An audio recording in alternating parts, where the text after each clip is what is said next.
नमस्कार दोस्तों, स्वागत है आप सभी का आपके अपने YouTube platform one week study point पर। दोस्तों आज की क्लास रहेगी हमारे बीए फर्स्ट ईयर वाले दोस्तों बीए फर्स्ट ईयर की हिंदी साहित्य को लेकर आप सभी के सामने क्लास पेश हो रही है। दोस्तों अति महत्वपूर्ण सवालों पर डिस्कस करेंगे आज की क्लास में। बीए फर्स्ट ईयर का फर्स्ट पेपर है हिंदी साहित्य। दोस्तों सेकंड पेपर भी आपके सामने पेश करवाया जाएगा। क्लास को स्टार्ट करते हैं। आपके सामने 2023 का वन वीक दोस्तों न्यू एडिशन है। आज की क्लास में मैंने अत्यंत महत्वपूर्ण जो सवाल थे उन सवालों को टिक लगा कर रखा है दोस्तों, क्योंकि आज की क्लास में उन सवालों को इंक्लूड करने के लिए उन्हें अति इम्पोर्टेंट सवाल था, उन्हीं सवालों पर आज की नज़र रहेगी। दोस्तों अगर आप चैनल पर पहली बार है दोस्तों तो चैनल को सब्सक्राइब जरूर कर लीजिएगा, और अगर रेगुलर क्लास अटेंड कर रहे तो आप अपने दोस्तों के साथ में शेयर कीजिए, अपने साथियों के साथ में जो अपने कॉलेज में पढ़ते हैं, अपने साथ में रहते हैं, कॉलेज में पढ़ते हैं या फिर पहले पढ़ते थे साथ में, और वो बीए फर्स्ट ईयर के स्टूडेंट है। दोस्तों अति महत्वपूर्ण पद्यांश के साथ में आज की क्लास रहेगी। क्लास को स्टार्ट करते हैं, आप अंत तक बने रहिए। दोस्तों आज की क्लास में एक कुछ मोटिवेशनल लाइनों के साथ में क्लास को स्टार्ट करेंगे कि तेरे गिरने में तेरी हार नहीं, तेरे गिरने में तेरी हार नहीं, तो इंसान है अवतार नहीं, तू गिर उठ चल दौड़ भाग, तू कई बार गिरेगा दोस्तों लेकिन हर बार नहीं दोस्त, हर बार नहीं। तेरे गिरने में तेरी हार नहीं, तो इंसान है अवतार नहीं, तू गिर चल उठ दौड़ भाग, तो कई बार गिरेगा दोस्त लेकिन हर बार दोस्त नहीं गिरा, तू नहीं गिरेगा।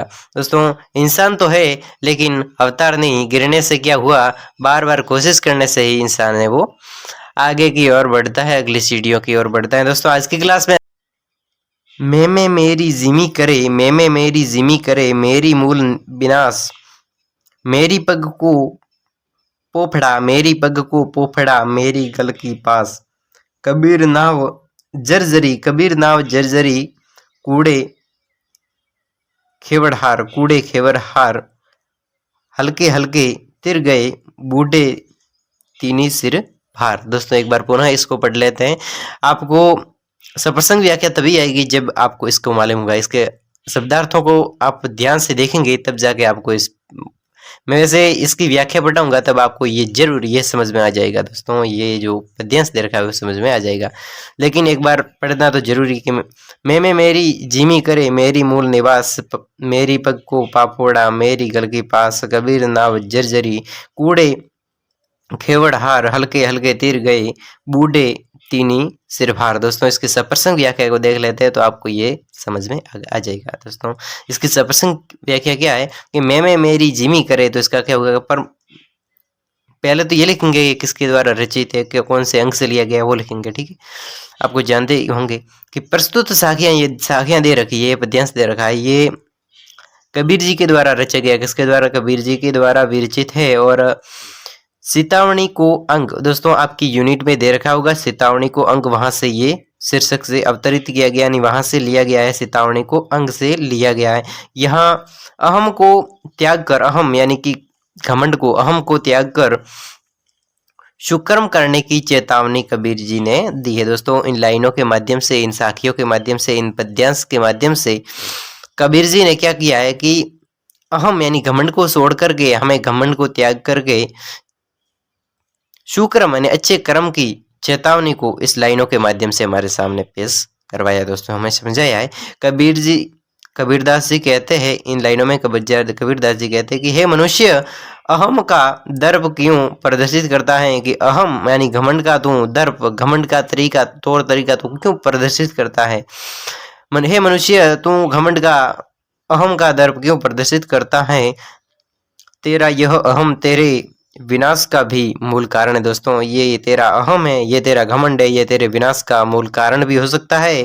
कारण है यही अहम पैरों में पड़े हुए फंदे और गले में पड़े हुए फंदे के समान मृत्यु को प्रदान करने वाला है। दोस्तों यहाँ पर कबीर जी ने क्या है कि हे मनुष्य तू घमंड क्यों करता है, तू घमंड क्यों करता है, घमंड तो तेरे विनाश का मूल कारण है। दोस्तों यहाँ पर तेरे घमंड का जो अहम है, घमंड जो अहम तू दर्प करता है यानी प्रदर्शित करता है, तो वो तेरा घमंड है, वो तेरी विनाश का बिल्कुल मूल कारण है। दोस्तों यही अहम तेरे पैरों में पड़े हुए फंदे और गले में पड़े हुए फंदे के समान मृत्यु के, जो तेरा घमंड है वो तेरे पैरों में पड़े हुए फंदे यानी फांसी के स्थल फंदे, पैरों में पड़े हुए फंदे और गले में पड़े हुए फंदे के समान। दोस्तों जैसे कि ऐसा घमंड है कि तेरा ये पैरों में फंदा है और तेरे गले में भी फंदा है, ऐसा तू घमंड कर रहा है, ये घमंड नहीं होना चाहिए।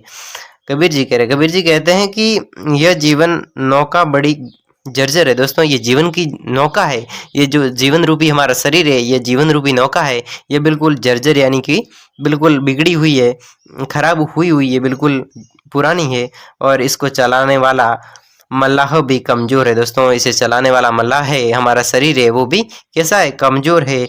इस स्थिति में संसार सागर वे ही जन पार कर से, इस स्थिति में, ऐसी स्थिति में हमारा संसार जर्जर है, बिल्कुल हमारा जीवन है, हमारी जीवन रूपी नौका है, वो बिल्कुल जर्जर है, इसको चलाने वाला मल्ला भी बिल्कुल कमजोर हो गया है। इन परिस्थितियों के हिसाब से ये हमारी संसार रूपी नाव है, सागर रूपी जो संसार सागर की ये नाव है, वो वे ही जन यानी वे ही लोग पार लगा सकते हैं संसार के जाल में से, वो ही लोग वो नाव को पार लगा सकते हैं जो पाप का बोझ न होने के कारण शुद्ध आत्मा वाले थे। दोस्तों जीवन में अपनी जीवन रूपी नौका को वही पार लगा सकते हैं जो पाप का बोझ न होकर शुद्ध आत्मा वाले थे, जिसकी आत्मा पाप बोझ से लदी हुई थी, वे संसार रूपी सागर में डूब गए थे।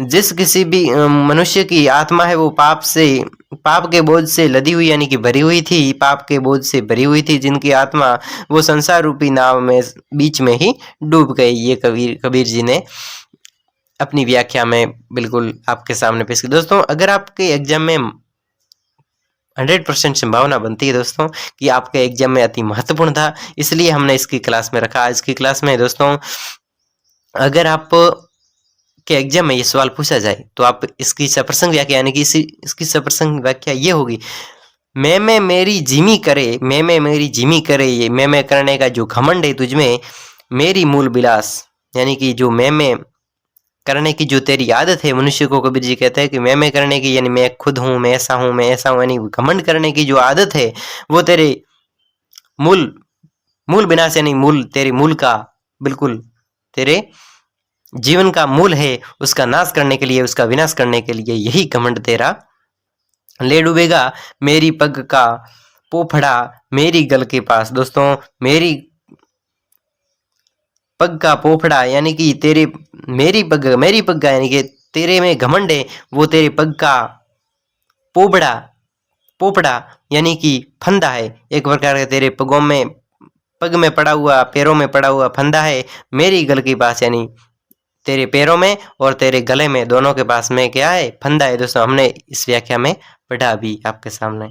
कबीर नाव जर्जरी है, कबीर जी क्या कह रहे हैं कि कबीरी नाव है वो जर्जर है, बिल्कुल जीवन रूपी नाव है वो बिल्कुल जर्जर है, टूटी हुई है, इसलिए कूड़े खेवड़हार और इसे चलाने वाला जो है, यहाँ पर क्या बता, इसे चलाने वाला जो मल्ला है वो भी कमजोर है। दोस्तों यार इसका अर्थ क्या होता है, कूड़े खेवड़हार यानी कि कूड़े यानी कि बिल्कुल कमजोर है, खेवड़हार हल्के हल्के तिर गए जिसमें पाप नहीं था।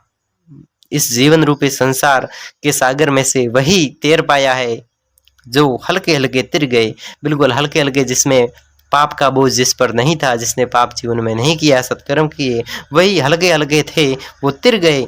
और बूढ़े तीन सिर भार। दोस्तों बूढ़े तीन सिर और बाकी सब जो लोग थे, जो मनुष्य थे, जिन्होंने अपने जीवन में बहुत सारे कुकर्म किए, वो सिर भार यानी उसके सिर पर जो पाप का भार था वो अंत में क्या हो गए, पाप के बोझ से लदी हुई थी, वो संसार रूपी में डूब गए, यानी कि सिर भार जिसके पार भार था वो बूढ़े तीनी जो डूब गए, जिसके सर पर भार था, पाप का भार था, वो डूब गए, और हल्के हल्के थे वो तिर गए। ऐसी बात है दोस्तों।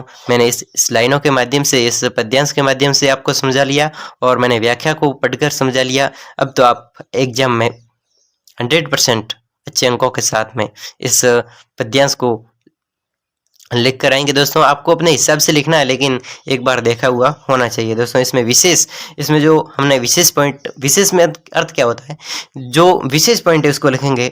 कबीरदास जी ने चेतावनी के रूप में यहाँ संकेत दिया है कि मनुष्य को अहम त्यागना चाहिए। दोस्तों हमने इसमें क्या बात करी कि इसमें हमें कबीर जी ने कहा है हमें कि हमें घमंड को त्याग देना चाहिए, क्योंकि यह विनाश का कारण है। ये मेन पॉइंट है दोस्तों, इसलिए कबीर ने यह कहा है कि हमें घमंड को जीवन में त्याग लेना चाहिए, क्योंकि ये विनाश का कारण है। पुण्य कर्म करते हुए इस संसार में उद्धार प्राप्त कर लेना चाहिए। दोस्तों जो इसमें मेन पॉइंट था वो इस यहाँ पर लिख दिया कि कबीर जी ने यहाँ पर हमें घमंड करने से मना किया है, और क्योंकि ये विनाश का कारण है और विनाश का कारण हमें घमंड की ओर नजर दिखाई दे रहा है, हमें नजर पड़ती है कि घमंड विनाश का कारण है, तो हमें घमंड नहीं करना चाहिए। पुण्य कर्म करते हुए संसार को उद्धार प्राप्त करना, यानी पुण्य करते हुए, पुण्य अच्छे कर्म करते हुए हमें उद्गार प्राप्त कर लेना चाहिए। और पुनरुक्ति अनुप्रास अलंकार का दोस्तों आपको इसमें अलंकारों के बारे में, यानी इस लाइनों में, इस पद्यांश में कौन सा अलंकार का प्रयोग हुआ है, तो इसके बारे में, इसमें कौन सा अलंकार है, ये वाला है। पुनरुक्ति अनुप्रास अलंकार का प्रयोग हुआ, या फिर पुनरावृत्ति का मामला होगा, पुनरुक्ति अनुप्रास अलंकार का प्रयोग हुआ है। दोस्तों आज की क्लास में अति इंपॉर्टेंट सवाल था। आज एक और मेरे ख्याल से कि मैं क्लास में, हर क्लास में वैसे एक दो क्लासों में जहां पर 2 पद्यांशों के बारे में अध्ययन किया हुआ है, लेकिन आज की क्लास में फिर दो पद्यांशों के बारे में डिस्कस कर लेते हैं। थोड़ी क्लास लंबी रहेगी, लेकिन आपका टाइम तो वैसे भी कॉलेज के एग्जाम नजदीक है।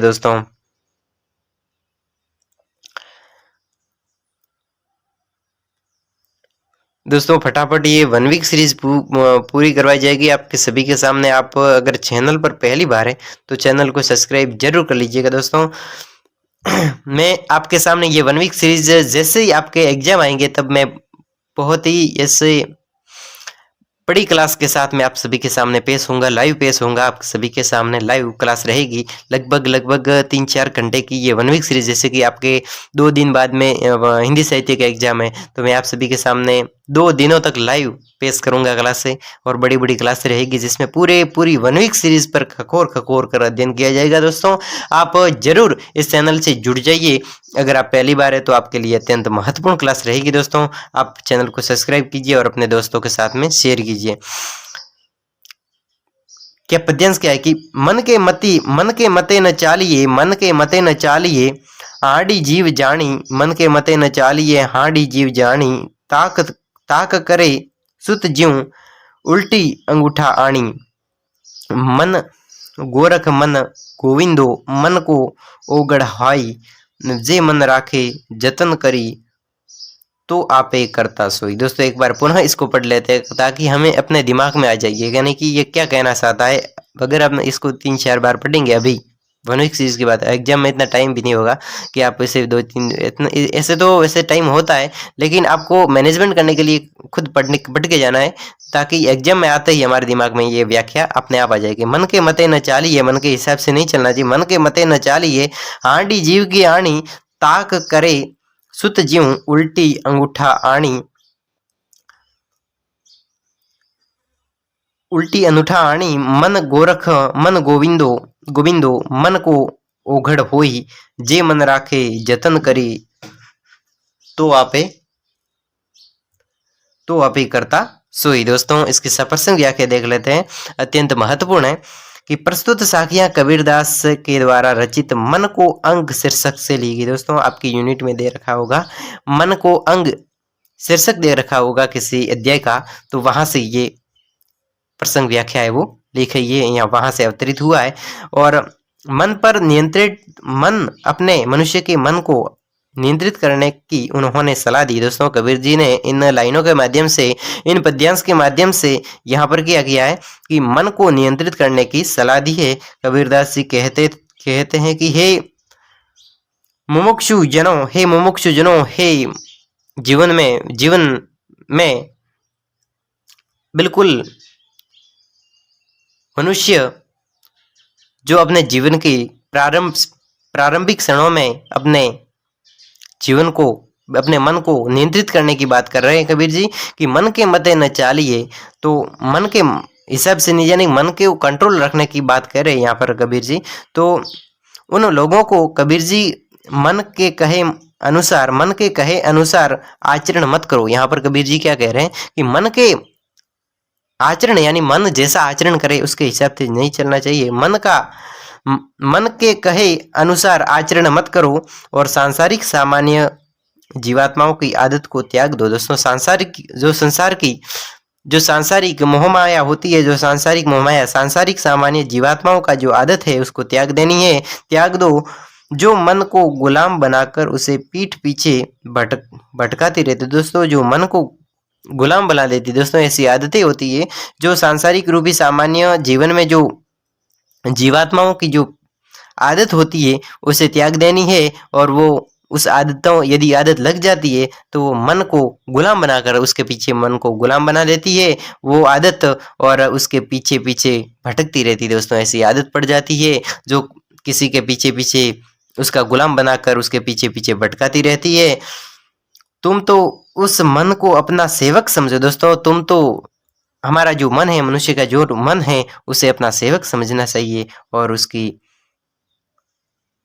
विषयोन्मुखी गोत से उलटकर उस अंतर्मुखी बना कर राम नाम का स्मरण में उसी प्रकार लगा दो जैसे मृत कानन लंबा खींचकर पुनः तकिए पर लपेटकर सूक्ष्म आकार प्रदान कर देते। दोस्तों यहाँ पर क्या गया कबीर जी ने एक उदाहरण देकर हमारे सामने मन को नियंत्रित करने के लिए एक उदाहरण दिया है कि आप मन को नियंत्रित किस प्रकार कर सकते हैं।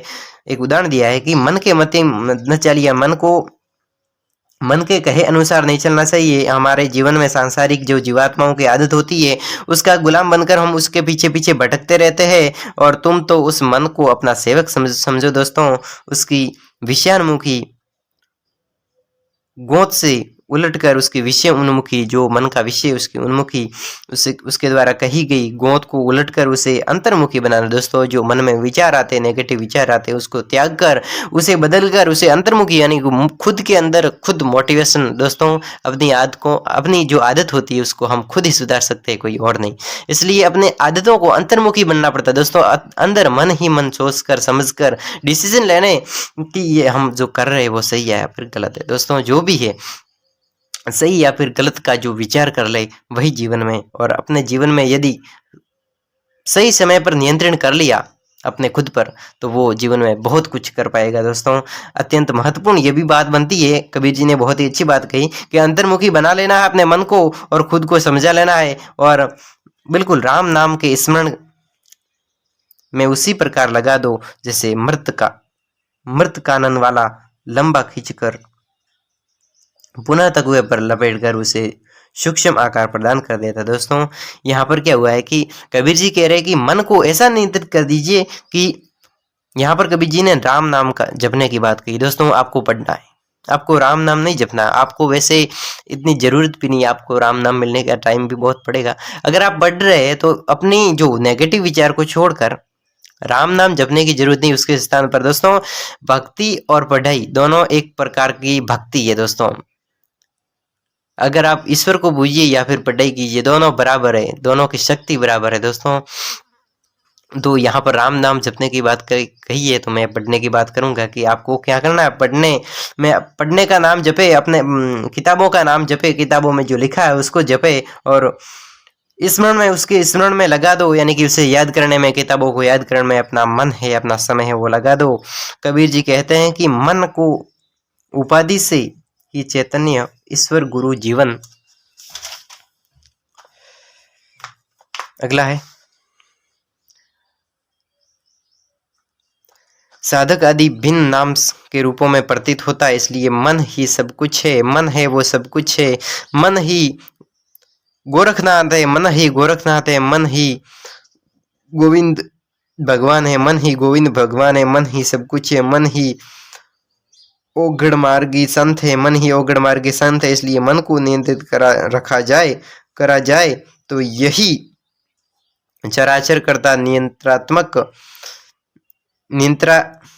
नियामक ब्रह्म बन सकता है। दोस्तों यहाँ पर क्या हुआ है कि अगर मन को कंट्रोल कर दिया जाए, नियंत्रित रखा जाए तो यही चराचर करता नियामक ब्रह्मा बन सकता है। दोस्तों जो मन को नियंत्रित कर लेता है वो सरासर करता, सरासर यानी पूरे सृष्टि के रचयिता, सरासर बिल्कुल सब कुछ करने वाला, सरासर करता नियामक ब्रह्मा बन सकता है दोस्तों। ऐसा अगर अपने जीवन में समय रहते कंट्रोल कर लिया तो वो ब्रह्मा का रूप भी धारण कर सकता है, यानी कि उसमें इतनी मोटिवेशन के साथ में अपनी जिंदगी के में अपने कुछ प्राप्त करने के लिए कुछ न कुछ कर सकता है दोस्तों। कबीर ने मन को नियंत्रित रखने और इस शक्ति में रखाए रखने की सलाह दी दोस्तों। यहाँ पर विशेष में क्या लिखना है, आपको विशेष पॉइंट लिखना है। तो कबीर जी ने जो हमने व्याख्या पढ़ी उसमें क्या किया है, कबीर ने मन को नियंत्रित रखने के लिए ईश्वर भक्ति में मनाए रखने की बात की, ईश्वर भक्ति की बात की दोस्तों। मन के मते न चाली, यानी मन की बातों पर नहीं चलना है और मन को नियंत्रित रखना है, यानी कि भक्ति का मार्ग अपनाने की कबीर जी ने बात कही है। तो मैं कहूँगा आपको पढ़ाई का मार्ग अपनाना है। पढ़ाई और भक्ति बराबर है, भक्ति की शक्ति और पढ़ाई की शक्ति बिल्कुल बराबर है, रिजल्ट एक जैसा आता है दोस्तों, आप देख लेना। तो इसमें इस कबीर जी ने भक्ति की बात की, मैं पढ़ने की बात करूँ कि पढ़ने में रमाए रखने की सलाह दी है यहाँ पर। और उल्लेख अलंकारों का इसमें अलग अलग अलंकार उल्लेख है, जो अलंकार इसमें उल्लेख की गई है वो अलंकारों का इसमें प्रयोग किया गया है दोस्तों। अगली क्लास अगले वीडियो में रहेगी, अत्यंत महत्वपूर्ण क्लास रहेगी अगली क्लास। अगली क्लासों का आयोजन मैं करता हूँ, तब तक के लिए धन्यवाद, बाय बाय।